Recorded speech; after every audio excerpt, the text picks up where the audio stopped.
4 na magkakasunod na malalakas na sampal ang iginawad sa akin ng aking biyenan sa harap mismo ng aming mga kamag-anak. Hindi ako sumagot o nakipagtalo. Tahimik ko lamang ibinenta ang aming kondo at umuwi sa aming probinsya. 3 araw ang lumipas. Buong pamilya ng asawa ko ay marahas na pinalayas ng bagong may-ari mula sa mismong pintuan ng unit. Madalas sabihin ng mga matatanda na kapag nag-asawa ka, magkakaroon ka ng panibagong pamilyang mag-aaruga at magmamahal sa iyo. Ngunit paano kung ang tingin ng pamilya ng asawa mo sa iyo ay isa lamang gatasan ng yaman? Isang mamahaling kondominium na bayad ng buo, isang lantarang sabuatan upang agawin ito ng biyenan, at isang ganting salakay na hindi inaasahan mula sa isang kalmadong manugang. Paano nga ba nangyari ang napakadrastikong pagbaligtad ng sitwasyong ito na tila isang eksena sa pelikula? Halina't pakinggan natin ang buong kwento. Ang aking condominium unit ay nasa ika-55 palapag ng isang high-end residential building sa BGC, Bonifacio Global City, Taguig. Ito ang palagi kong nagiging kanlungan ng kapayapaan matapos ang nakakapagod na maghapon sa trabaho. Mula sa aking balkonahe, tanaw ko ang walang patid na ilaw ng mga sasakyan sa C5 Road na tila kumikinang sa ilalim ng mga dilaw na poste ng ilaw. Nagtimpla ako ng isang mainit na tsaang pandan. Nilanghap ang nakaka-relax na amoy nito at tahimik na nirepaso sa aking isipan ang project proposal na kabibigay ko lang sa aming board of directors. Ngayong taon, tumuntong ako sa edad na 32 ang edad kung saan madalas sabihin ng lipunang Pilipino na ang isang babae ay napag-iiwanan na ng kalendaryo. Ngunit para sa akin, nasa pinakamatamis na rurok ako ng aking karera. Ang bahay na ito ay katumbas ng aking dugot pawis, ng mga gabing walang tulog sa paggawa ng mga proyekto, at dagdag pa rito ang ipon ng buong buhay ng aking mga magulang na magsasaka sa San Juan, Batangas. Ibinigay nila ito sa akin bilang pabaon at proteksyon bago pa man ako magpakasal. Nakapangalan ito sa akin lamang.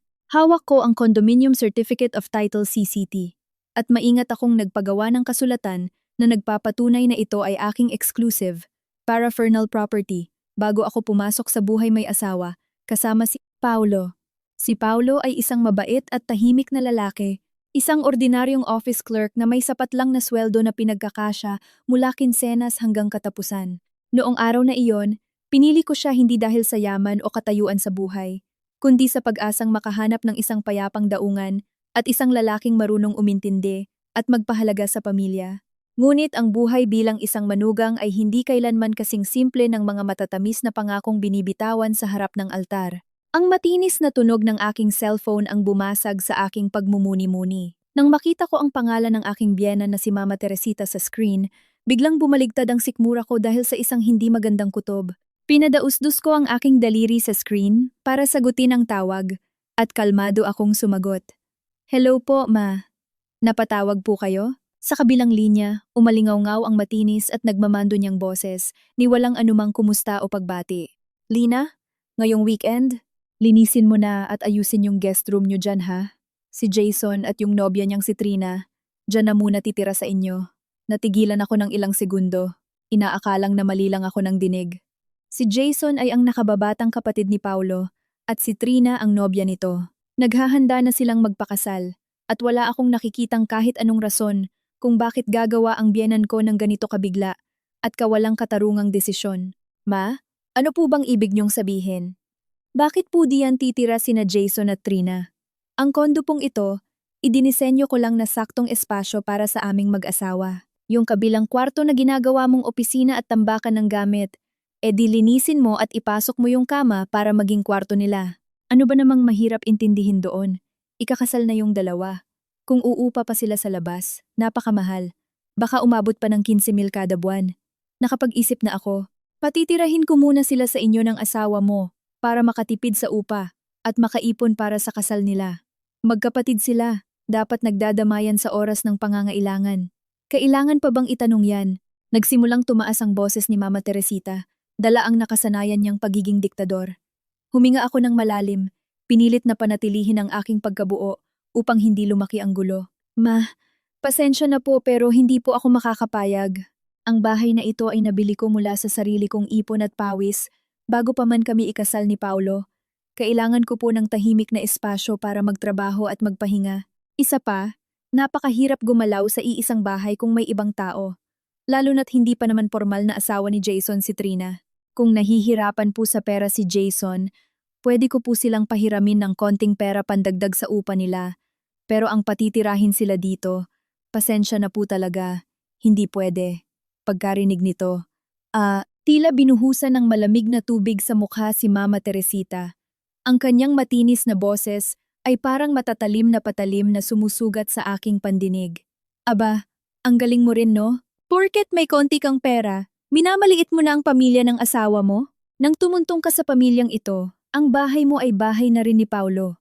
Pag-aari na ng pamilyang ito, ang kultura nating mga Pilipino. Kapag nag-asawa ang babae, kaisa na siya ng pamilya ng lalaki. Pati yaman mo dapat pinapakinabangan ng asawa mo. Bilang hipag, napakadamot mo. Binibilangan mo ng pera ang mismong kapatid ng asawa mo. Walang ganyan ang ugali. Huwag kang magmagaling porke ikaw ang bumili niyan. Ako ang masusunod. Ngayong weekend, lilipat sila dyan. Bago pa man ako makasagot, padabog niyang pinatay ang tawag. Ang tuyong tuot-tuot ng telepono ay nakakabingi sa gitna ng tahimik kong sala. Napaupo ako sa sofa, nakaramdam ng matinding pait sa aking lalamunan. Hindi ito ang unang beses na narinig ko ang mga nakakalasong salita at toxic na pananaw ng pamilyang Pilipino na iginigiit niya. Ngunit ang ganito kalantarang panggagamit ay lampas na sa aking imahinasyon. Palagi kong sinusubukang magpakababa at maging mabuting manugang, pero tila ang aking pagpaparaya ay nagbibigay lang ng lisensya sa kanila na mas lalo pang maging sakim. Ang bahay na ito ay bunga ng aking dugo at pawis, at ng walang hanggang pagmamahal ng aking mga magulang sa probinsya. Walang sino man ang may karapatang umagaw o manghimasok sa huling bakod na ito ng aking buhay. Madilim na nang dumating si Paulo bitbit ang kanyang bag. Dali-dali niyang hinubad ang kanyang sapatos, itinapon sa gilid ng pinto, at dumapa sa sofa para manood ng PBA sa TV. Ang senaryong ito ay palaging nagbibigay sa akin ng pakiramdam ng isang tahanan, ngunit ngayon, nagdulot ito sa akin ng matinding pagkadismaya. Inihain ko ang mainit na sinigang na baboy sa lamesa at tinawag ko si Paulo para kumain. Sa gitna ng hapunan, hinintay ko siyang makakain ng kalahating pinggan bago ako nagsalita. Umaasang makakahanap ako ng kakampi sa lalaking tinatawag kong asawa. Paulo, tumawag nga pala sa akin ang mama mo kaninang hapon. Kumuha ng karne si Paulo at isinawsaw sa toyo't kalamansi. Ang kanyang mga mata ay hindi man lang kumukurap at nakatutok pa rin sa TV sa sala. Oh, napatawag si mama? Bakit daw? Ibinaba ko ang aking kutsara't tinidor at tinitigan ko si Paulo ng diretso sa mata. Sabi ng mama, ngayong weekend daw ay lilipat dito sa atin sina Jason at Trina para makatipid sila sa upa para sa kasal nila. Diretsahan ko ng tinanggihan ng mama mo. Kausapin mo nga siya, ipaliwanag mo sa kanya. Isa lang ang kwarto natin dito, yung isa ginagawa kong opisina. Hindi pwede na dito sila tumira. Natigilan si Paulo. Ang kutsara niya ay naiwang nakabitin sa ere. Lumingon siya sa akin, nakakunot ang noo, at halatang hindi natuwa sa sinabi ko. E di bawasan mo na lang yung mga gamit mo dyan, ipaubaya mo muna yung kwarto sa dalawa pansamantala. Ano ba namang masama doon? Magkapatid kami, nahihirapan yung tao. Bilang kuya at ate niya, dapat tayong magmalasakit at tumulong. Tama naman si mama eh.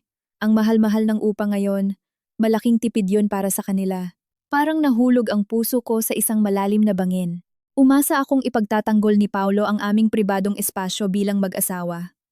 Ipagtatanggol niya ang pinaghirapan ng asawa niya. Ngunit hindi. Parehong-pareho sila ng nanay niya. Itinuturing niyang obligasyon at normal lamang ang pagsasakripisyo ko. Paulo, naiintindihan mo ba ang sinasabi mo? Bahay ko ito, sarili kong pag-aari. Kailangan ko ng privacy. Ayokong makisama sa ibang tao na magulo at maingay. Kung kailangan ni Jason ng pera, pwede ko siyang pahiramin. Bakit hindi mo sabihan ang kapatid mo na magbanat ng buto at tumayo sa sarili niyang mga paa kaysa pilitin mo ang asawa mong magdusa? Ibinagsak ni Paulo ang kanyang kutsara sa pinggan. Tumaas ang boses niya, puno ng malupit na panunumbat. Lagi ka na lang nagbibilang. Lagi na lang pera mo at property mo. Naging manugang ka sa pamilyang ito tapos ganyan ka kasakim? Si mama na nga ang nakikiusap tapos nagmamaldita ka pa. O baka naman minamaliit mo kami, kasi mahirap lang pamilya ko. Minamaliit mo ako kasi mas malaki sweldo mo sa akin kaya ka nagmamataas. Kung ayaw mo silang patirahin dito, Maglabas ka ng 2 milyong piso para mapautang si Jason pang down payment ng sarili nilang kondo. E di tapos ang usapan, hindi na rin mamomroblema si mama. Nanigas ako sa kinauupuan ko, 2 milyon. Napakadali sa kanyang ibuka ang bibig para humingi ng ganoong kalaking halaga. Akala mo namang namumulot lang ako ng pera sa kalsada. Tinitigan ko ang lalaking nasa harapan ko at bigla ko siyang naging tila isang estranghero, nakakatakot at nakakapanindig balahibo. Ang kanyang pagiging duwag at sunod-sunuran na nagtatago sa imahe ng isang mabait na kuya at mabuting anak ay nag-ibang anyo bilang isang walang hiyang linta. 2 milyon? Akala mo ba nagpiprint ako ng pera? Pinagpawisan ko hanggang magkasakit-sakit ako para kitain yon. Kailangan ko ring isipin ang kinabukasan ko. Paano kung magkasakit ako? Wala akong ilalabas kahit isang kusing. At buo ang desisyon ko. Walang ibang titira sa bahay na to. Kung naaawa ka sa kapatid mo, humanap ka ng sarili mong pera na ibibigay sa kanya. Mabilis akong tumayo, kinuha ang pinggan ko, at dumiretso sa kusina. Hinayaan ko si Paulo na nakaupo doon, bumubulong-bulong at nagmumura. Nang gabing iyon, magkatlikuran kaming natulog sa aming malawak, ngunit napakalamig na kama. Hindi ako makatulog. Nang marinig ko ang pantay na paghilik ni Paulo, dahan-dahan akong bumangon, binuksan ang aking safety vault, at kinuha ang folder na maingat na nakabalot sa plastic. Sa ilalim ng malamlam na ilaw, pinasadahan ko ang mga pahina ng kasulatang nagpapatunay na exclusive property ko ang kondo na may selyo pa ng notary public at ang condominium certificate of title na may iisang pangalan lang ang pangalan ko. Kusang tumulo ang aking mga luha at dumaloy sa aking pisngi. Umiiyak ako, hindi dahil nanghihinayang ako sa pera, kundi dahil naaawa ako sa sarili ko na nagbigay ng tiwala sa maling tao. Ang kasal na ito ay matagal na palang bulok sa loob. At ang insidenteng ito ay ang huling patak na nagpaapaw sa baso. Binubunyag ang mapait na katotohanan na matagal ko nang pinipilit pagtakpan.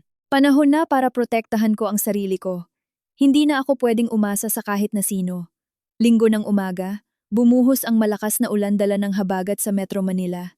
Nagtatype ako ng natitirang bahagi ng report ko nang marinig ko ang sunod-sunod at walang ingat na pagpindot sa doorbell at pagkalampag ng pinto. Malakas ang kutob ko. Dahan-dahan akong sumilip sa peephole ng pinto. Gaya ng inaasahan ko, naroon si Mama Teresita, kasama sina Jason at Trina sa hallway. Binuksan ko ang pinto. Bago pa man ako makabati, pilit na itinulak ni Mama Teresita ang pinto at pumasok. Hindi man lang niya inalis ang sapatos niyang puro putik, dire-diretsong tumapak sa makintab na wooden floor na kakalinis ko lang kagabi. Ano, madumi ba ang bahay mo kaya pinaghintay mo ng matagal ang biyenan mo sa labas? Sus, ang laki-laki ng bahay, pero ang liit naman ng pagkatao. Sarkastikong umikot ang mata ni Mama Teresita sa paligid ng sala, nakanguso at nanlalait. Kasunod niya sina Jason at Trina na hila-hila ang isang malaking maleta, bakas sa mukha ang labis na kayabangan. Umikot pa ang babaeng si Trina sa loob ng bahay at itinuro ang kwarto na ginagawa kong opisina. Ang laki naman ng kwartong to, Jason.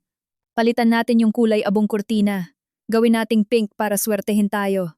Tsaka ang sagabal nung workdesk na yon. Pabuhat mo kay Kuya Paulo mamaya sa balkonahe. Itapon nyo na para may pwesto yung vanity mirror ko.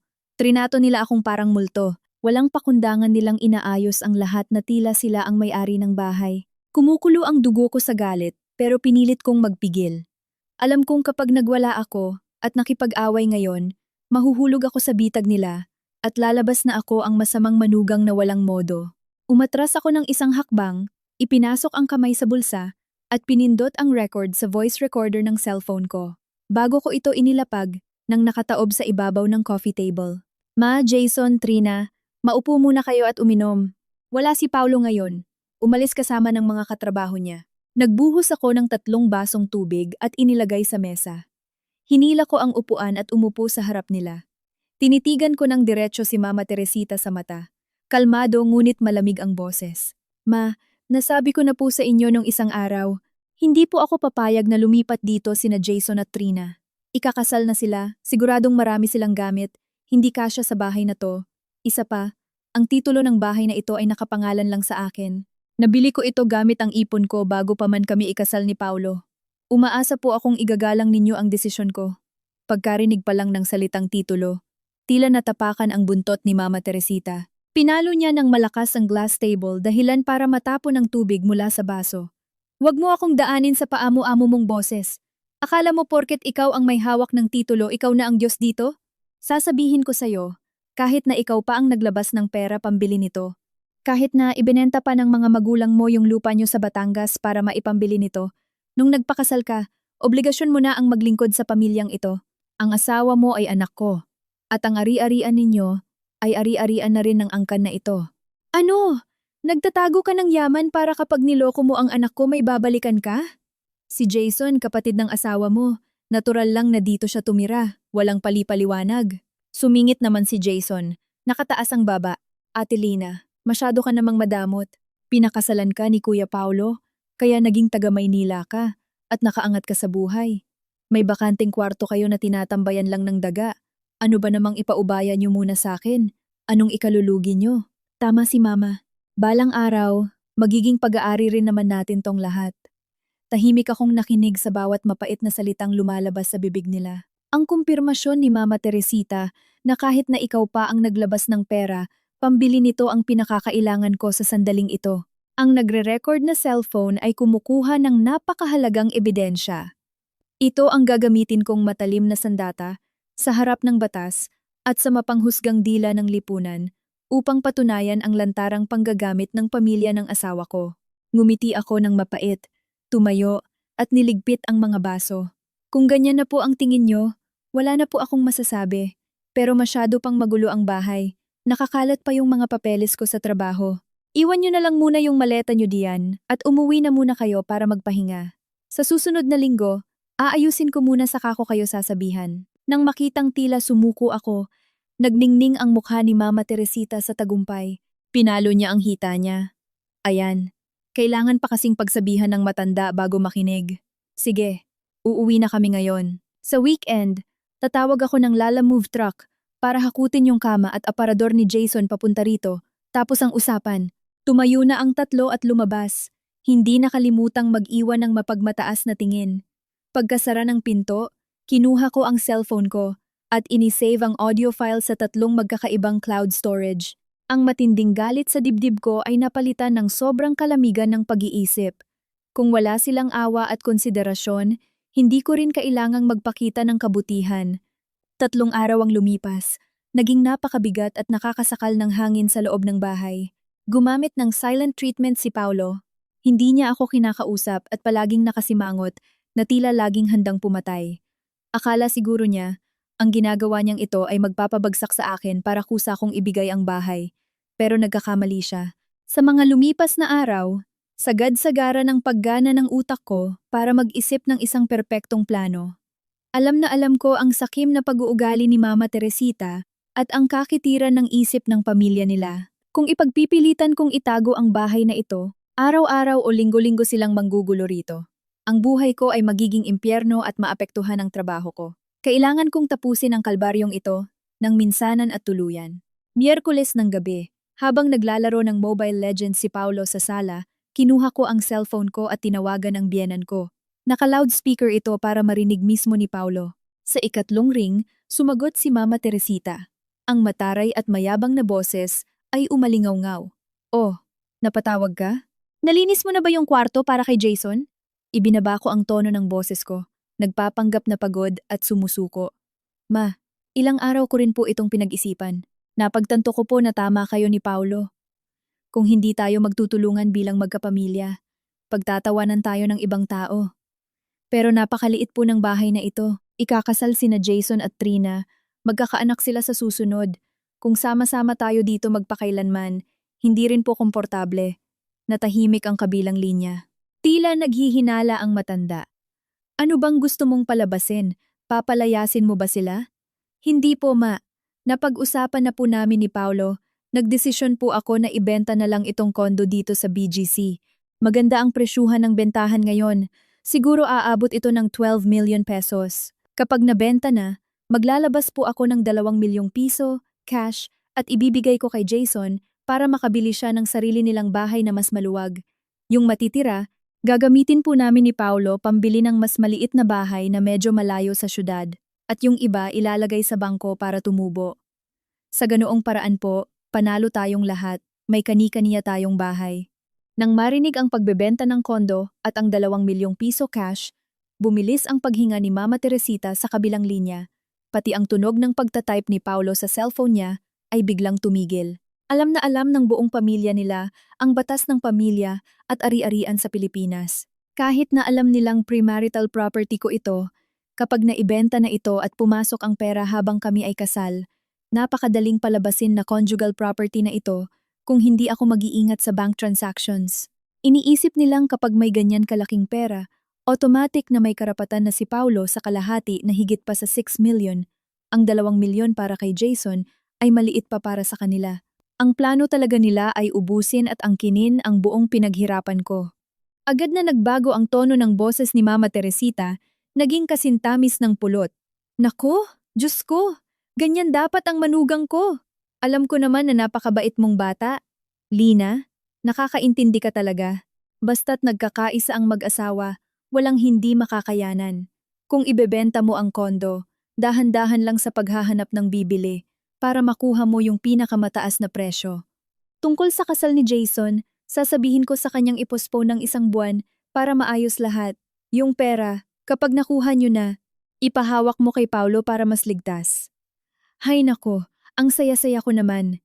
Tatawagan ko na ang mga tito at tita nyo para ipagmalaki kung gaano kabait ang manugang ko. Si Paulo na nakaupo sa sofa ay lumingon sa akin, kumikislap ang mga mata sa tuwa. Lumapit siya, inakbayan ako sa baywang, at ngumiting tila nagpapaamo. Tama yang naisip mo, asawa ko. Ibenta na natin yan. Bumili na lang tayo ng mura-mura sa labas ng Maynila. Tapos yung sobra, ipangnenegosyo natin. Dahan-dahan kong inalis ang kamay niya sa baywang ko at ngumiti ng tipid para makaiwas sa usapan. Ang kaplastikan at kakapalan ng mukha nila ay nakakapanindig balahibo na nakakasuka. Ilang araw lang ang nakalipas, minumura at nilalait nila ako, tapos ngayon dahil nakakita ng milyon, biglang sinasamba ako. Ang pangako kong ibebenta ang bahay ay naging pampatulog sa kanilang kaluluwa na naging dahilan para maging kampante sila. Nalunod sila sa pantasya ng pagiging milyonaryo, hindi alam na ang lambat na inilatag ko ay unti-unti nang humihigpit upang hulihin sila. Kinabukasan, gumawa ako ng dahilan na ipapadala ako ng kumpanya sa Cebu para sa 2 araw na business trip. Nag-impake ako ng ilang mahahalagang personal na gamit. Pero ang totoo, sumakay ako sa pinakaunang biyahe ng Alps bus papuntang San Juan, Batangas. Habang nakaupo sa bus at nakatingin sa mga puno ng niyog at bukid na nadadaanan, napakaraming gumugulo sa isip ko. Pagdating ko sa amin, naabutan ko ang mga magulang ko na nagbubunot ng damo sa bakuran. Nang makita ko ang puting buhok ng aking ama at ang malalalim na kulubot sa kanyang noo, nag-init ang sulok ng mga mata ko. Sinabi ko na lang na stressed ako sa trabaho, kaya nag-leave muna ako ng 1 araw para bumisita.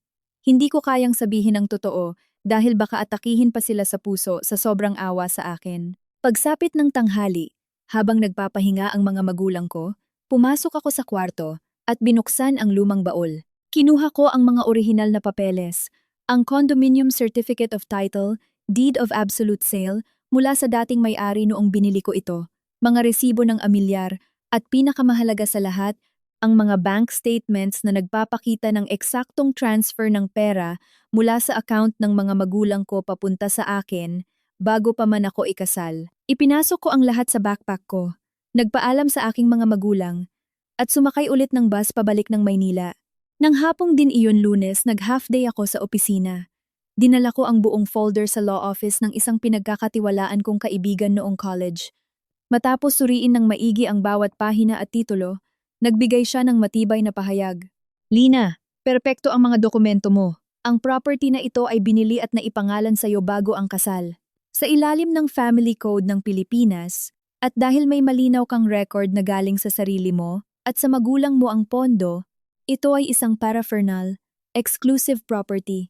May buong karapatan kang ibenta at i-transfer ito kahit walang pirma o pahintulot ng asawa mong si Paulo. At ang perang kikitain mula rito, basta maihiwalay mo at hindi mahalo sa conjugal funds ninyo, ay mananatiling exclusive property mo. Nakabuntong hininga ako ng malalim.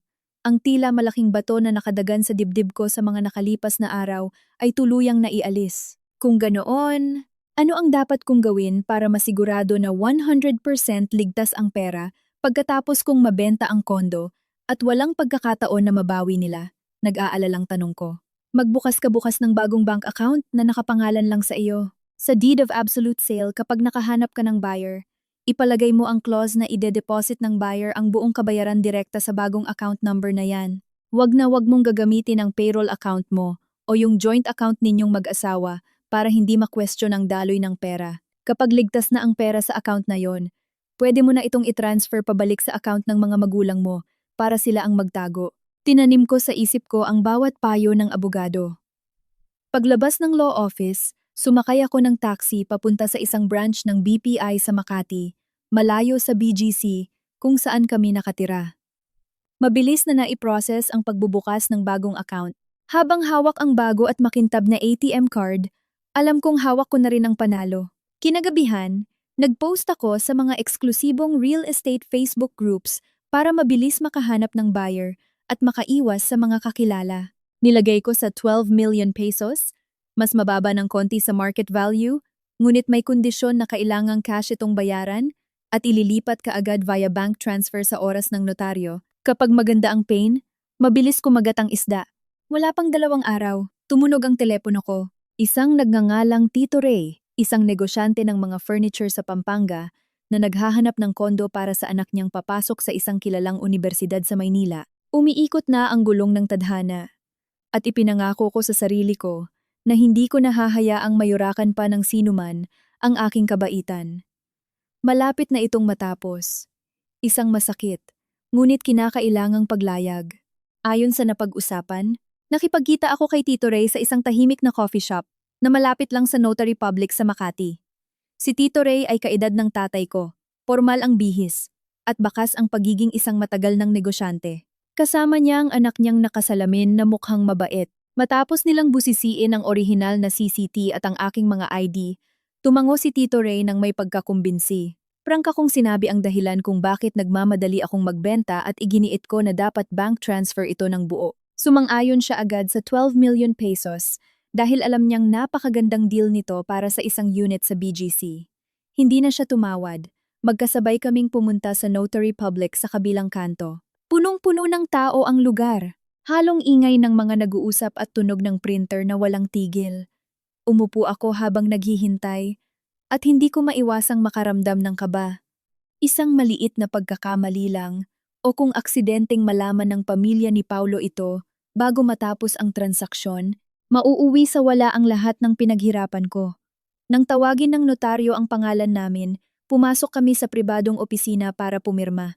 Malinaw na binasa ang bawat pahina ayon sa napagkasunduan. Binuksan ni Tito Ray ang kanyang mobile banking app at doon mismo ay initransfer ang 12 million pesos sa bago kong personal bank account na binuksan ko ilang araw pa lang ang nakalipas. Makalipas ang 10 minuto, tumunog ang message alert ng cellphone ko. Nang makita ko ang napakahabang numero na nagre-representa sa milyon-milyon sa account na nakapangalan sa akin, isang matinding ginhawa ang kumalat sa buong katawan ko. Huminga ako ng malalim, ngumiti, at kinamayan si Tito Ray habang ibinibigay ko sa kanya ang spare keys at ang mga kinakailangang papeles. Sinabi ni Tito Ray na makalipas ang 3 araw niya opisyal na aakuin ang kondo dahil magdadala pa siya ng mga maglilinis at magpapapintura bago lumipat ang anak niya. Ang transaksyon ay natapos ng malinis, palihim, at mabilis na kahit ako mismo ay halos hindi makapaniwala. Ang perang katumbas ng dugo at pawis ko at ng pagmamahal ng aking mga magulang ay buong-buong na protektahan sa isang account na hindi kailanman maaabot ng pamilya ng asawa ko. Pag-uwi ko ng gabi, umarte ako na parang walang nangyari. Habang kumakain ng hapunan, pilit na nag-uusisa si Paulo kung may nahanap na ba akong bibili at kung magkano ang tawad. Kalmado kong sinabi na medyo matumal ang bentahan ngayon. May ilang tumitingin pero masyadong mababa ang tawad, kaya kailangan ko pa ng oras. Sumimangot si Paulo at sinabing ibaba ko na raw ang presyo para mabenta na agad, nang sa gayon ay maibigay na kay Jason ang pera pangkasal. Tumango lang ako habang nililigpit ang pinagkainan. Sa isip ko, malapit na malapit nang bumagsak ang tabing ng dramang ito. Kinabukasan ng umaga, tinapos ko lang ang mga reports ko sa opisina at nagpaalam sa boss ko na uuwi ako ng maaga para makapag-impake ng mga gamit. Paglabas ko ng elevator sa libing palapag, Isang nakakagimbal at makalat na senaryo ang bumulaga sa akin. Sa mismong tapat ng pinto ng kondo ko, nakatayo si Mama Teresita, naguutos sa dalawang kargador na buhat-buhat ang isang luma at maduming spring bed. Sa gilid nito, may mga kahon na pinagdikit-dikit ng packing tape, isang maalikabok na stand fan, at ilang plastic bags na puno ng mga damit. Si Jason ay nakasandal sa pader, nagsi-cellphone, walang pakialam na tila walang ginagawang masama.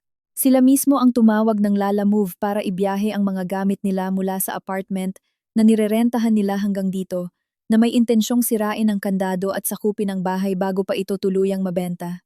Naglakad ako ng mabilis, humarang sa pinto at malakas na nagsalita. Anong ginagawa niyo dito, Ma? Jason?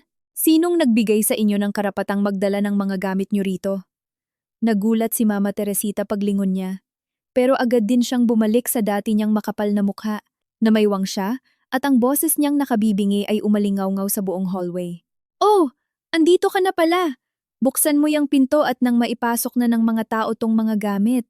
Ibebenta mo rin naman tong bahay. Ibinalik na ni Jason yung inuupahan niya, kaya dito muna siya makikitira ng ilang araw. Paubayan niyo na ang kwarto niyo sa kapatid niya, habang naghihintay tayong makuha yung pera para makabili ng bagong bahay. Yan lang naman ang gusto namin. Mag-iinarte ka pa? Nanatili akong nakatayo doon, hindi gumagalaw, at matalimang tingin sa biyanan ko. Sinabi ko na po ng malinaw, hindi pa nabebenta ang bahay na ito, at ako pa rin ang nakatira at nag-aalaga nito. Wala akong pinapahintulutang magdala ng kahit anong gamit dito. Ibinababa niyo yan ngayon din. Nang makitang seryoso ako, tinabi ni Jason ang cellphone niya, lumapit, at nagsimulang makipagsagutan. Nakakatawa ka naman, Ate Lina. Magiging pera rin naman yung bahay na yan na paghahati-hatian ng pamilya natin. Bakit ipinagdadamot mo pa? Ngayong araw, papasok ako diyan at titignan ko kung may magagawa ka. Ang kabastusan nila ay umabot na sa hangganan ng kayang tiisin ng isang normal na tao. Hindi na ako nag-aksaya pa ng laway na makipagtalo. Kinuha ko ang cellphone ko at tinawagan ang hotline ng Taguig PNP at ng barangay na nakasasakop sa kondo. Maikli at malinaw kong inireport na may mga hindi kilalang tao na may dalang malalaking bagahe na pilit pumapasok sa pribado kong tirahan at gumagawa ng iskandalo sa hallway. Makalipas ang 15 minuto, dumating ang 2 pulis at mga tanod ng barangay. Pagkakita sa uniforme ng mga pulis, agad na napaatras ang 2 kargador. Namutla si Mama Teresita, pero pilit pa ring nagmamagaling, iginigiit na bahay ito ng anak niya. Kalmado kong binuksan ang bag ko at inilabas ang authenticated copy ng aking condominium certificate of title at mga IDs ko, nagpapatunay na ako ang nag-iisang lehitimong may-ari ng bahay. Kasabay nito ang audio recording noong isang araw kung saan tahasang tinatakot ako ng pamilya ng asawa ko. Matapos suriin ng pulis ang mga dokumento, hinarap niya si Mama Teresita at mahigpit itong pinagsabihan na ilabas ang lahat ng gamit mula sa hallway. Ipinaliwanag ng pulis na ang pag-aaring ito ay eksklusibo sa mamamayang nakapangalan dito. Ang ginagawa nilang pamimilit at pagbabanta sa may-ari na buksan ng pinto ay maituturing na trespassing at unjust vexation na maaring kasuhan. Kung uulitin nila, dadalhin sila sa presinto. Namutla sa takot si Mama Teresita at si Jason. Sa ilalim ng pagmamasid ng kapulisan, wala silang nagawa kundi tulungan ang mga kargador na ibalik ang madudumi nilang gamit sa service elevator. Bago sumara ang pinto ng elevator, lumingon pa si Mama Teresita at isinumpa ako gamit ang mga pinakamasasamang salita na umalingaw-ngaw sa buong hallway. Ilang mga kapitbahay ang sumilip sa kani-kanilang pinto, ngunit yumuko lamang ako nang may paggalang at pumasok sa bahay, sabay lock mula sa loob. Nang maisara ko na ang pinto, dahan-dahang bumukas ang pinto ng aming kwarto. Inilabas ni Paulo ang kanyang ulo, lumingalinga, at nang makitang wala na ang gulo, doon pa lang siya lumabas sa sala. Sa buong panahong nagwawala ang nanay at kapatid niya, at hanggang sa dumating ang mga pulis, nagtago lang siya sa kwarto. Isang duwag na walang bayag para mamagitan, hinayaan ang sarili niyang asawa na harapin mag-isa ang panganib. Kinamot ni Paulo ang mukha niya, lumapit sa akin ng padabog, at sinimulan akong sisihin. Ano bang kalokohan tong ginawa mo, Lina? Nagdadala lang ng gamit yung kapatid ko. Kailangan mo pa talagang tumawag ng pulis para gumawa ng eksena. Pinagtawanan na tayo ng mga kapitbahay. Ipinahiya mo ang pamilya ko sa buong building. Masaya ka na ba? Tinitigan ko ang lalaking kasiping ko sa nakalipas na mga taon at biglang may umakyat na matinding pandidiri sa sikmura ko. Wala siyang pakialam sa kaligtasan ko. Wala siyang pakialam na binabastos ang aming pribadong tirahan. Ang tanging mahalaga sa kanya ay ang peking imahe nila at ang pakinabang ng kanyang pamilya. Ipinahiya? Alam mo ba ang salitang hiya? Mapait akong tumawa. Nanay mo at kapatid mo, nilulusob ang bahay ko. Pinipilit akong ibigay sa kanila ang pag-aari ko. Tapos ikaw, nagtatago ka sa sulok na parang isang estatwa. Hindi mo man lang kayang ipagtanggol ang asawa mo dahil nakikisabwat ka rin sa kanila para nakawin ang pera ko. Ang kasal na ito, para sa'yo, ay isa lang kontrata para makapanggatas kayo. Wala nang iba. Natahimik si Paulo. Namula ang mukha sa galit at susubok sanang sumagot. Ngunit itinaas ko ang aking kamay para patigilin siya. Huwag ka nang magsalita. Tama na to. Wala na akong lakas para tiisin ang kaplastika ng pamilyang ito. At hindi ko kailangan ng asawang duwag at walang bayag na katulad mo. Wala nang kwenta ang kasal na ito. Tinalikuran ko siya, tinalikuran ko siya, tinalikuran ko siya. Pumasok ako sa kwarto at kinuha ang pinakamalaki kong maleta mula sa itaas ng kabinet. Inipon ko ang lahat ng damit ko, mga dokumento at lahat ng personal na gamit na mahalaga at isiniksik sa maleta. Nakatayo lang si Paulo sa pintuan ng kwarto, mukhang naguguluhan at naiinis. Sigurado siyang nag-iinarte lang ako, gaya ng ibang babaeng nagbabantang lalayas kapag nag-aaway. Pero nagkakamali siya. Ang sobrang pagiging kalmado ko ngayon ay resulta ng pagkadismayang umabot na sa pinakasagad-sagaran. Hinila ko ang maleta ko papunta sa pinto. Inilapag ko ang isang bungkos ng susi ng kondo sa ibabaw ng shoe cabinet at iniwan ko lang ang isang susi para sa akin. Tiningnan ko si Paulo sa huling pagkakataon. Nagyayelo ang boses ko. Aalis na ako. Ang bahay na ito, tapos ko nang ibenta. Ilang araw na lang, darating na yung bagong may-ari para kunin to. Mag-impake ka na rin ng mga gamit mo at umalis ka na rin. Ipapadala ko na lang sa'yo yung mga papeles para sa annulment sa lalong madaling panahon. Hinayaan ko si Paulo na nakapako sa kinatatayuan niya. Nanlalaki ang mga mata sa matinding gulat. Walang lingon likod kong binuksan ang pinto at lumabas. Tahimik ang hallway ng kondo. Ang dilaw na ilaw ay tumatama sa sahig, humuhulma sa mahaba kong anino. Hinila ko ang aking maleta pababa sa lobby, pumara ng taxi, at nag-check-in sa isang malinis ngunit simpleng hotel sa paligid ng Taguig. Habang nakaupo sa hindi pamilyar na kwarto ng hotel at nakatingin sa umaandar na traffic sa ibaba, naging napakagaan ang pakiramdam ko. Isang lumang kabanata ng buhay kong puno ng panlilinlang at kapaguran ang tuluyan ng nagsara. 2 araw makalipas akong lumipat sa hotel, walang tigil ang pagtawag ni Paulo ngunit hindi ko iyon sinasagot. Pagdating ng dapit hapon, isang hindi kilalang numero ang tumawag. Nang sagutin ko ito, narinig ko ang boses ni Mama Teresita. Ang tono niya ngayon ay napakatamis, nakakadiri sa sobrang pakitang tao, na malayong malayo sa ginawa niyang pag-eskandalo at pang-iinsulto sa hallway nung isang araw. Lina, anak! Si Mama to. Naku, pagpasensyahan mo na ako nung nakaraan ha. Uminit lang talaga ulo ko. Sorry na. Normal lang naman sa mag-asawa at pamilya ang nagkakasagutan. Huwag ka na sanang magtampo kay Paulo at huwag ka namang umalis ng bahay ng ganyan. Bukas ng gabi, may family dinner tayo sa Palayok Restaurant. Nandito yung mga tito at tita mo galing probinsya. Iniimbitahan kita, anak.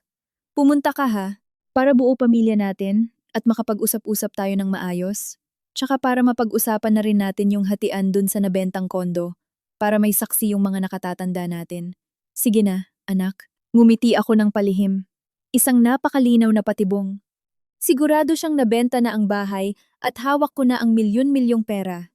Ang pagpapatawag niya sa buong angkan patungo sa isang restaurant ay may iisang malinaw na intensyon. Gamitin ang pressure mula sa maraming tao at ang konsepto ng utang na loob sa pamilya para puwersahin akong iluwa ang pera sa mismong hapagkainan. Gusto nilang isukol ako para hindi ako makatanggi sa harap ng mga matatanda. Sige po, ma. Dahil inimbitan niyo po ako, pupunta po ako bukas. Kalmado kong tinanggap ang alok. Kinabukasan ng gabi, nagsuot ako ng disenteng corporate attire. Maayos na nakalugay ang buhok ko hanggang balikat at bitbit ko ang isang paper bag pagpasok sa lobby ng Palayok Restaurant. Ang malawak na VIP room ay may 2 malaking round tables na punong-puno na ng tao. Mula sa pinakamatandang tito na mukhang seryoso, hanggang sa mga tita mula sa probinsya, lahat sila ay bihis na bihis. Nakaupo si Paulo sa tabi ni Mama Teresita, habang sina Jason at Trina ay nasa kabilang dulo. Pagpasok ko pa lang, biglang tumahimik ang buong kwarto, at dose-dosenang mga mata ang nakatitig sa akin. Ang mga matang iyon ay hindi nagpapahiwatig ng mainit na pagtanggap ng isang kapamilya, kundi kumikislap sa matinding pagnanasa, pag-uusisa, at pagkalkula na itinatago sa likod ng mga pekeng ngiti. Tumikhim ang pinakamatandang tito, sabay turo sa bakanteng upuan sa tabi ni Paulo. Ayan, nandito na pala ang manugang natin. Maupo ka na, Ineng. Ikaw na lang ang hinihintay ng buong pamilya. Tumango ako at bumati ng may sapat na paggalang sa mga matatanda. Kalmado kong hinila ang upuan, umupo, at ipinatong ng maayos ang paper bag sa aking hita. Sunod-sunod na inihain ang mga masasarap na pagkain, crispy pata, kare-kare, at sinigang, ngunit tila walang sinuman ang may pakialam sa pagkain. Kumuha ng manok si Mama Teresita at inilagay sa pinggan ko. Nakangiti pero ang mga mata niya ay nakadikit sa paper bag ko. Lina, kumain ka na. Anak, ngayon kasing kompleto tayo rito kasama ang mga tito at tita mo. Gusto rin sana ni Mama na pag-usapan natin yung tungkol sa pamilya, sabi ni Paulo. Na-i-close mo na raw yung bentahan ng kondo sa BGC. Magkano mo na ibenta, anak? Medyo nagmamadali na kasi si Jason sa kasal. Ang daming kailangan bayaran sa side ng lalaki. Ang gusto sanang imungkahi ng mga tito mo dito maglabas ka na ng bahagi ng napagbentahan para makapag-umpisa na ng maayos si Jason. Hindi ka naman malulugi, dahil kapatid din naman natin yan. Sumigunda ang matandang tito. Hinahaplos ang baba niya. Tama yon, Ineng. Sa mag-asawa, kung ano ang yaman ng isa, yaman din ng asawa. Kung magmamalasakit ka sa pamilya ng asawa mo, susuklian din nila yan sa huli. Yung perang napagbentahan, ilagay mo na lang sa gitna ng mesa, at kaming mga nakatatanda ang magsisilbing saksi sa paghahati, para patas, at maging mabuti kang ehemplo. Tahimik lang akong nakinig sa mahabang drama nila tungkol sa masayang pamilya. Ang salitang pautang na lumabas mula sa bibig ni Mama Teresita ay nakakatawa pakinggan, dahil alam na alam kong sa ugali nila, oras na pumasok ang pera sa bulsa nila, hinding-hindi na nila iyon ibabalik. Gusto nilang limasin ang lahat ng yaman ko, gamit ang pinakamagandang pakiusap. Ibinaba ko ang kutsara ko. Dahan-dahang kinuha ang paper bag. Inilapag ito sa ibabaw ng glass turntable, at pinaikot ito sa gitna. Ang tunog ng paper bag ay umagaw sa atensyon ng lahat. Ang hangin sa VIP room ay naging singhigpit ng pisinang gitara. Lahat ay pigil hininga, naghihintay sa napakalaking yaman na ilalabas ko. Nakatitig sila sa paper bag. Ang matinding pagkasabik ay bakas na bakas sa paghinga ng bawat kamag-anak ng asawa ko. Kalmado kong binuksan ang paper bag at walang pagmamadaling hinugot ang isang bungkos ng 1,000 piso. 1,000 peso bills na selyado pa ng papel ng bangko. Ipinatong ko ang bundle ng pera sa salamin ng mesa at dahan-dahang inikot ito papunta kina Mama Teresita at Jason. Malakas at malinaw kong binigkas ang bawat salita. Yung kondo sa BGC, tapos na ang paglipat ng titulo at nakuha ko na ng buo ang bayad, pero gusto ko lang pong linawin ang isang bagay. Ang bahay na yon ay binili gamit ang sarili kong dugo at pawis at ang retirement fund ng mga magulang ko bago pa man ako ikasal kay Paulo. Sa mata ng batas at sa batas ng konsensya, exclusive property ko po yun. Wala po akong anumang obligasyon o responsibilidad na ibahagi ang perang iyon kanino man sa pamilyang ito. Bumagsak ang matinding katahimikan sa buong kwarto. Walang makapaniwala sa mga salitang narinig nila. Tinuro ko ang pera sa mesa. Gayunpaman, bilang respeto at para sabihing nagmalasakit ako kay Jason na ikakasal at kailangan ng panimula, pumayag akong maglabas ng eksaktong 100,000 piso. 100,000 pesos cash ngayon. Ito ay pautang ko kay Jason. Kung gusto niyang tanggapin ito, kailangan niyang pumirma sa isang formal na promissory note na may saksi at may interes na katumbas ng interes ng bangko. Bukod dito, wala na kayong makukuhang kahit isang sentimo. Ang mapait na katotohanan ay parang bombang sumabog sa gitna ng hapunan, 100,000 piso. Napakaliit na halaga, kumpara sa milyon-milyong ginawa nilang pantasya sa loob ng maraming araw. Ang peking kapayapaan ay biglang nawasak. Napatayo si Jason mula sa upuan. Pulang-pula ang mukha sa matinding galit. Tinuro niya ang mukha ko. Pinaglolo ko mo ba ang pamilya ko? Anong gagawin ko sa 100,000 pesos? Binenta mo ng milyon-milyon yung kondo tapos ang limos mo sa kapatid ng asawa mo ay 100,000? Napakadamot mo! Wala kang puso! Ibinagsak ng matandang tito ang tinidor niya. Ang boses ay puno ng autoridad na nakakunot ang noo. Manugang, ayusin mo yung pananalita mo. Nag-asawa ka, kaya ang yaman mo ay yaman din ng pamilyang ito. Binabalak mo bang solohin yung ganoon kalaking pera? Hindi pinapayagan ng pamilyang ito ang ganyang klasing panlalamang sa nakatatanda. Hindi ako nagpatinag at agad akong sumagot. Tito, ang kultura ba ng pamilya nyo ay pagnakawan ng pinaghirapan ng ibang tao? Nag-ambag ba kayo kahit isang piso sa bahay na yon para manghingi kayo ng parte ngayon? At Paulo, asawa kita, ano bang naiambag mo sa bahay na yon bukod sa pagiging duwag mo at sa pakikipagsabuatan sa iba para gipitin ang sarili mong asawa? Nakayuko lang si Paulo at hindi makapagsalita. Nakakuyom ang dalawang kamay niya sa ilalim ng lamesa. Ang kaduwagan niya ay mas lalong nagpagalit kay Mama Teresita. Ang biyenan kong kanina pa nakatulala sa maliit na bundle ng pera sa lamesa ay naging parang isang mabangis na hayop na nasukol. Ang pangarap niyang bilihan ng bagong bahay, ang paborito niyang anak, ang pangarap niyang makontrol ang yaman ng manugang ay naglahong parang bula. Umungal siya ng isang malakas na sigaw, buong lakas na itinulak ang upuan niya paatras. Walang hiya kang bata ka! Manloloko! Ginawa mo pang katuwaan ang buong angkan namin. Saan mo itinago yung pera? Ilabas mo rito lahat ngayon din! Walang tigil siyang nagmumura. Bawat matalim na salita ay ibinabato niya sa akin. Naging magulo ang VIP room. Nagkakalampagan ang mga pinggan at kutsara, at nag-umpisang magbulungan ang mga kamag-anak. Ngunit nanatili akong nakaupo, tuwid ang likod, at walang intensyong bawiin ang pera o umatras. Alam kong ito na ang tuluyang pagkawasak ng lahat. Ang tunay na mukha ng mga taong ginagamit ang salitang pamilya para sa pansariling interes ay lantarang ibinunyag sa liwanag. Naging napakabigat ng hangin sa loob ng VIP room ng Palayok Restaurant. Ang pag-aamok ni Mama Teresita ay tuluyang sumira sa pekeng formalidad na pilit binuo ng pamilya ng asawa ko kanina pa. Sumugod siya palapit sa akin ng napakabilis, tila isang halimaw na naagawan ng pagkain. Ang magaspang niyang kamay ay umangat sa ere at malakas na bumagsak sa aking mukha. Pak! Pak! Pak! Pak! Apat na magkakasunod at nakakabinging sampal ang dumapo sa dalawang pisngi ko. Napakalakas ng puwersa ng isang matandang babaeng nawawala sa sarili dahil sa sakim sa pera. Napakapanindig balahibo. Napalingon ang ulo ko sa bawat sampal. Nag-iwan ito ng mahabang riiing sa loob ng aking tainga. Tumama ang gilid ng labi ko sa mga ngipin ko kaya't pumutok ito. Ang maalat na lasa at amoy kalawang ng sariwang dugo ay agad na pumasok sa loob ng bibig ko. Nag-init ang mga pisngi ko na tila may libu-libong karayom na nakatusok sa aking balat. Lahat ng mahigit 20 tao sa kwarto ay napatayo, ngunit nakakagimbal na walang kahit isa sa kanila ang umawat. Ang matandang tito ay nanatiling nakatayo lang. Napaatras ang mga tita at mga pinsan. Dilat ang mga mata habang pinapanood ang karahasang nagaganap sa harapan nila. Sina Jason at Trina ay tahimik lang na nakatayo. Bakas pa rin sa mukha ang galit dahil sa perang hindi nila nakuha. At si Paulo ang lalaking tinatawag na asawa ko. Ang lalaking dapat sana'y magtatanggol sa akin laban sa pananakit na ito ay ibinabalang ang balikat niya. Pasimpleng tumingin sa nanay niya na may pagkatakot bago tuluyang iniyuko ang ulo sa hapag. Ang pagiging duwag niya ay umabot na sa rurok ng kawalang kwenta. Matapos akong sampalin, nakatayo si Mama Teresita na humihingal.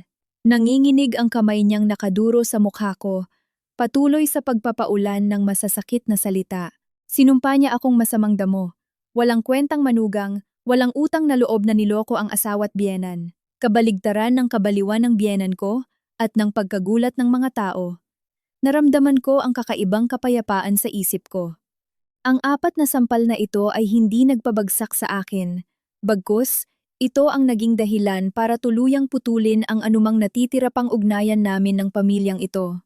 Kung mayroon man akong utang na loob o obligasyon bilang manugang sa kanila, nabayaran ko na ito ng buo gamit ang sarili kong dugo at kahihiyan ngayon din. Dahan-dahan kong itinaas ang likod ng aking kamay at pinunasan ang dugong umaagos sa gilid ng aking labi. Inangat ko ang aking ulo. Ang mga mata kong kasing talim ng patalim ay iginala ko sa bawat mukha na nasa loob ng kwarto. Walang sino man ang naglakas loob na tumitig pabalik sa akin. Iniwas nila ang kanilang mga mata. Itinatago ang katotohanan na naging kasabwat sila sa isang malaking sabwatan upang nakawin ang ari-arian ko sa pinakawalang hiyang paraan. Kalmado kong binuksan ang dala kong shoulder bag. Hinugot ko ang isang nakastapler na dokumento. Isa itong authenticated copy ng Deed of Absolute Sale na may selyo mula sa Notary Public na nagpapatunay na ang pag-aari ng kondo sa BGC ay tuluyan ng nailipat kay Ginoong Ray. Kasama nito ang resibo ng pagbabayad sa capital gains tax at mga dokumentong nagpapatunay na natapos na ang transaksyon, ilang araw na ang nakalipas. Humakbang ako ng isa at malakas na ibinagsak ang folder sa gitna ng hapag, mismo sa gitna ng magulong mga pinggan at baso. Nag-slide ang dokumento sa ibabaw ng salamin at huminto ng eksakto sa harapan ni Paulo at Mama Teresita. Basahin yung maigi yan. Ang bahay na yan ay may iba nang nagmamay-ari. Ang pera ay nasa personal kong account. Ang 4 na sampal na iginawad nyo sa akin, ituring nyo na yung bayad ko sa utang na loob ng pagpapalaki nyo sa lalaking yan dahil si Paulo mismo ay walang kwenta. Mula sa sandaling ito, wala na tayong anumang ugnayan. Pagkasabi ko nito, tinalikuran ko sila at naglakad palabas. Ang tunog ng aking matataas na takong ay kalmado ngunit matatag na tumutunog sa marmol na sahig ng restaurant. Puwersahan kong itinulak ang mabigat na kahoy na pinto palabas ng lobby, iniiwan ang napakagulong sitwasyon, ang mga matang dilat sa gulat, at ang mga walang kwentang pag-atungal sa loob. Wala ni isang patak ng luha ang lumabas sa mata ko. Dahil ang pag-iyak para sa mga taong hindi karapat-dapat ay isang walang kabuluhang pag-aaksaya ng oras. Ang malamig na hangin ng gabi ay humampas sa mukha ko, dala ang kalayaan at kapayapaang matagal ko nang inaasam. Mula sa gabing ito, ako na ang tanging may hawak ng manibela ng buhay ko. Paglabas ng restaurant, pumara agad ako ng taxi. Ang trooper na nasa mid-40s ay nagulat nang makita ang putok kong labi na dumudugo. Muntik na siyang magtanong. Pero umiling lang ako at sinabing ihatid ako diretso sa bus terminal sa Buendia, JAC Liner. Mag-aalas 8 na ng gabi. Ang mga ilaw ng kalsada ay sumisilip mula sa bintana ng sasakyan. Nagiiwan ng anino sa mukha ko. Habang nasa biyahe, binuksan ko ang banking app sa cellphone ko. Nang makita ko ang higit sa 12 million pesos na ligtas na nakadeposito sa account ko, lalong tumibay ang loob ko. Mabilis kong initransfer ang buong napagbentahan ng bahay. Maliban sa ilang libo na itinira ko para sa pang-araw-araw, diretso sa rural bank account ng aking mga magulang sa Batangas. Nagpakita ng transaction successful ang screen. Ang malaking yamang iyon ay tuluyan ng naprotektahan sa likod ng pinakamatibay na kalasag ang aking tunay na pamilya. Walang sino mang sakim ang makakagalaw kahit isang sentimo nito. Pagdating sa terminal, maswerte akong nakakuha ng huling tiket para sa pinakahuling biyahe ng bus papuntang San Juan, Batangas. Pumuwesto ako sa bandang likod, isinandalang ulo at nagkumot. Umandar na ang makina ng bus at dahan-dahang umusad ito palayo sa lungsod na puno ng kasakiman at panlilinlang. Unti-unting lumabo ang mga ilaw ng Maynila sa dilim. Ipinikit ko ang aking mga mata at naramdaman ko ang ginhawang yumakap sa buo kong pagkatao. Tungkol sa mga naiwan sa Palayok Restaurant, nalaman ko na lang ang buong kwento matapos magkwento ng isang malayong kamag-anak na nandoon sa mismong hapunan. Naikwento niya kung paano gumuho ang mundo ng pamilya ng asawa ko paglabas ko ng pinto. Nataranta raw si Paulo na kinuha ang mga papeles sa mesa. Nanginginig ang mga kamay niya habang nililipat ang bawat pahina. Ang matandang tito at mga tita ay nagkagulo sa pagtingin sa naka-bold letters na nakasaad doon na ang pag-aari ng buong unit ay naibenta kay Ginoong Ray sa halagang 12 million pesos. Ang pulang selyo ng notaryo ay nakapaskil doon. Nagpapatunay na ang dokumento ay legal at hindi maaaring kuwestiyonin. Nautal-utal si Paulo sa pagbasa ng bawat clause. Ang boses niya ay nanginginig dahil sa tindi ng gulat at kawalan ng pag-asa. Napagtanto niyang kinwenta ng asawa niya ang lahat, ng napaka-perpekto na hindi man lang nag-iwan ng butas. Lahat ng transaksyon ay ginawa ng palihim, at ang milyon-milyong pera ay naglahong parang bula mula sa kanilang mga kamay. Nang marinig iyon ni Mama Teresita, parang naubos lahat ng lakas sa mga binti niya. Kumapit siya sa gilid ng mesa, pero hindi siya nakatagal. Bumagsak ang mataba niyang katawan sa sahig. Tumulo ang sipon at luha niya. umuungol ng mga salitang walang katuturan. Ang pangarap niyang humawak ng milyon-milyon at bilhan ng bahay ang paboritong anak ay nadurog sa libu-libong piraso. Ang pakiramdam na nalinlang at naloko ng ganun-ganun lang ay dahilan para hindi siya makahinga. Ang mga kamag-anak na nanood sa eksena ay nag-umpisang magbulungan at manisi. Mabilis silang lumayo kay Mama Teresita. Nagbago agad ng ugali na parang nagbaligtad ng palad. Sinumbatan nila si Mama Teresita na masyado siyang nagmamarunong, na masyado niyang ginipit ang manugang kaya ito nagbenta ng bahay at tumakas dala ang pera. Ang engrandeng handaan ay nauwi sa isang napakalaking trahedya at kahihiyan. Ang mga taong kanina lang ay nakikisabwat para pilitin akong magbigay ng pera. Ngayon ay nagtuturuan kung sino ang magbabayad ng napakamahal na bill ng restaurant. Walang gustong maglabas ng pera para sa isang hapunang wala naman silang napala. Sa huli, napilitan si Paulo na simutin ang limit ng credit card niya para magbayad. Bit-bit ang matinding kahihiyan habang inaalalayan ang naghihisterikal na nanay palabas ng kainan. Ito ang unang parusang bumagsak sa kanilang mga ulo dahil sa kasakiman nilang walang hangganan. Ang matinding galit dahil sa pagkawala ng milyon-milyong yaman ay tuluyang sumira sa katinoan ni Mama Teresita. Imbes na tanggapin ang katotohanang nakasulat mismo sa itim at puti, nahulog siya sa isang delusyon at naging mas matigas ang ulo. Hindi niya matanggap na mawawala lang ng ganoon ang ganoong kalaking pera. Sa kanyang makaluma at makitid na pag-iisip, naniwala si Mama Teresita na kung gagawa siya ng malaking iskandalo at gagamitin ang opinyon ng ibang tao para manggipit, matatakot ako at ibabalik ko sa kanya ang pera. Kinabukasan matapos ang malagim na hapunan, ipinatawag ni Mama Teresita sina Paulo at Jason sa sala. Sobrang nanghina ang hitsura niya dahil walang tulog, ngunit ang kanyang mga mata ay nanlilisik sa kapulahan at puno ng galit. Dinuro niya si Paulo at inutusang ibigay ang natitirang susi ng kondo sa BGC. Noong una ay nag-alinlangan si Paulo. Sinabihan niya ang nanay niya na tumigil na dahil tapos na ang usapan at kinikilala na ng batas ang bagong may-ari ng kondo. Ngunit pinagmumura siya ni Mama Teresita bilang duwag at walang kwentang anak na nagpapa-under lang sa asawa. Ipinilit niya na kahit nabili na ni Ginoong Ray ang kondo, hindi pa naman ito nakalipat doon. Bakante pa ang bahay, at ito na ang huling pagkakataon ng pamilya nila na bawiin ang sitwasyon. Ibigay mo sa akin yung susi, nakapangalan sa kanya ang titulo kaya wala akong magawa sa batas. Pero yung bahay na yan, tinirhan ninyong mag-asawa. Dadalhin ko ang buong barangay at pamilya doon at mag-iskandalo ako.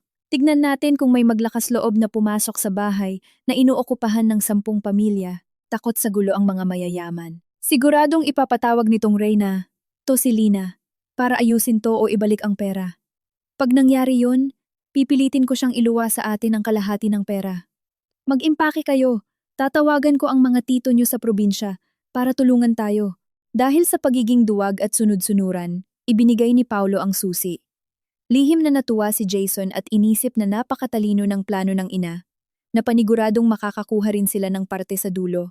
Si Trina na nobya ni Jason, dahil nararamdaman ng gulo, ay nagdahilang uuwi muna sa mga magulang niya at hinayaan silang asikasuhin yon. At doon nagsimula ang isang kahibangan na okupasyon. Tumawag si Mama Teresita sa kung saan-saan, umiiyak at nagpapaawa sa mga kamag-anak. Binaluktot niya ang katotohanan.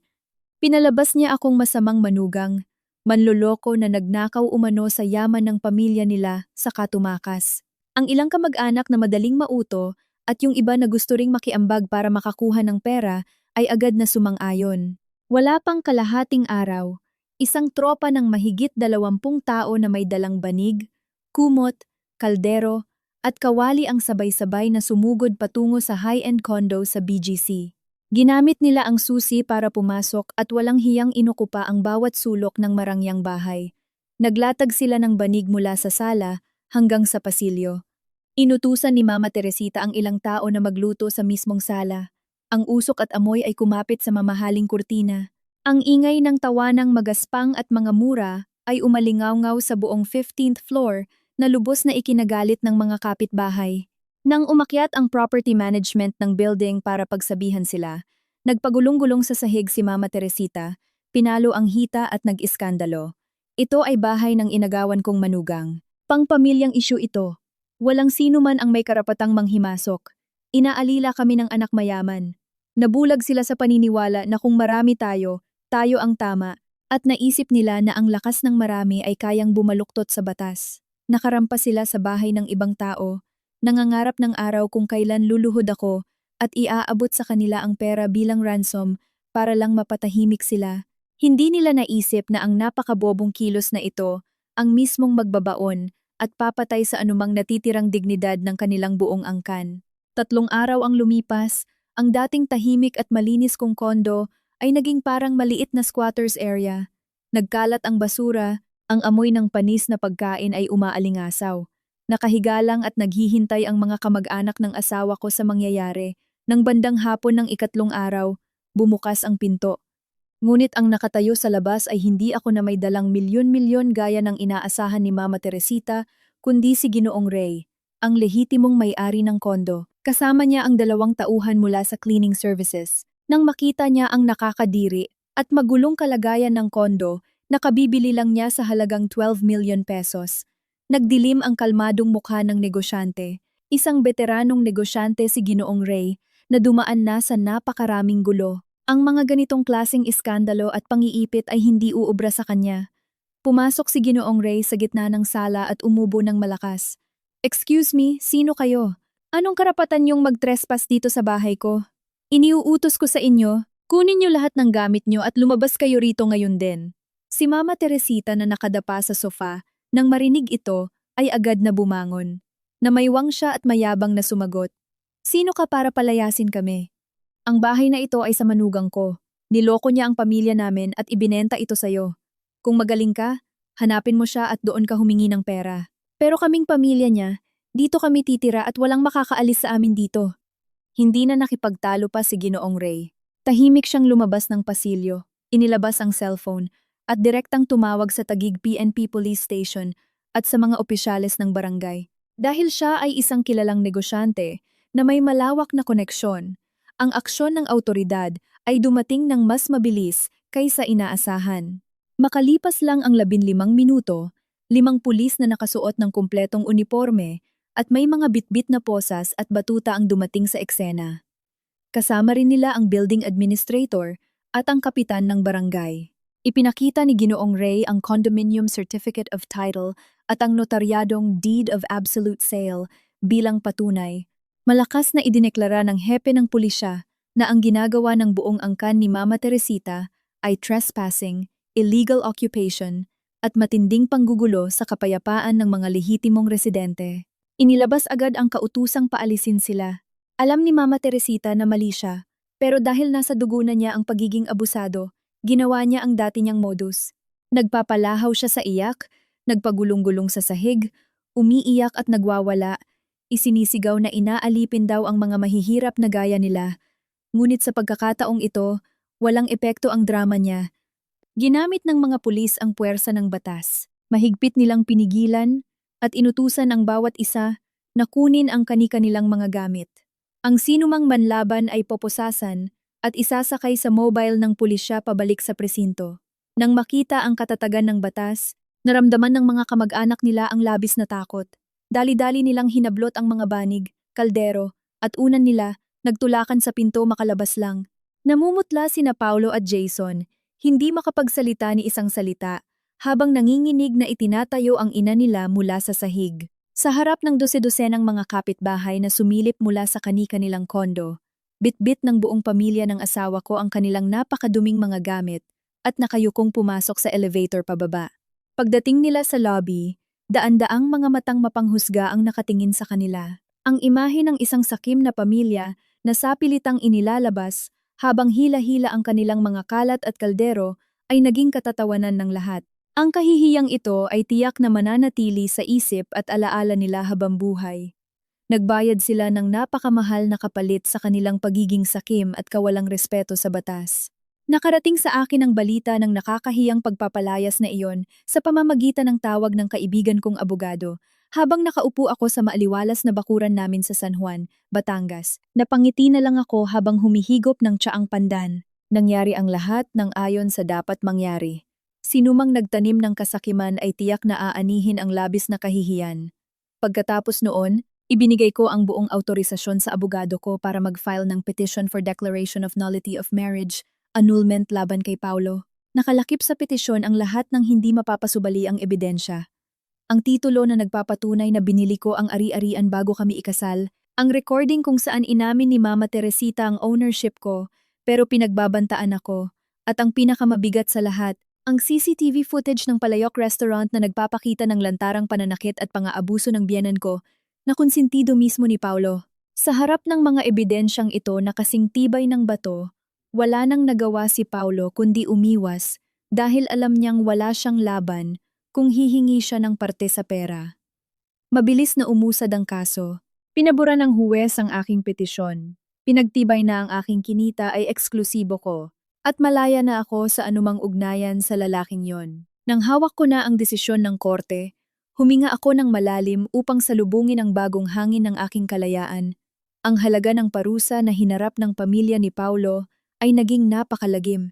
Sa pilitang kinansela ng pamilya ni Trina ang kasal, nang malaman nila ang kawalang modo, kasakiman, at pagka-iskandaloso ng magiging pamilya ng lalaki.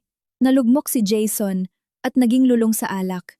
Si Paulo naman ay itinakwil ng mga kamag-anak nila sa probinsya dahil inilagay niya sila sa kahihiyan ng idamay sa kaso. Napilitan din siyang mag-resign sa trabaho dahil hindi niya nakayanan ang pandidiri at pangungutya ng mga katrabaho niya.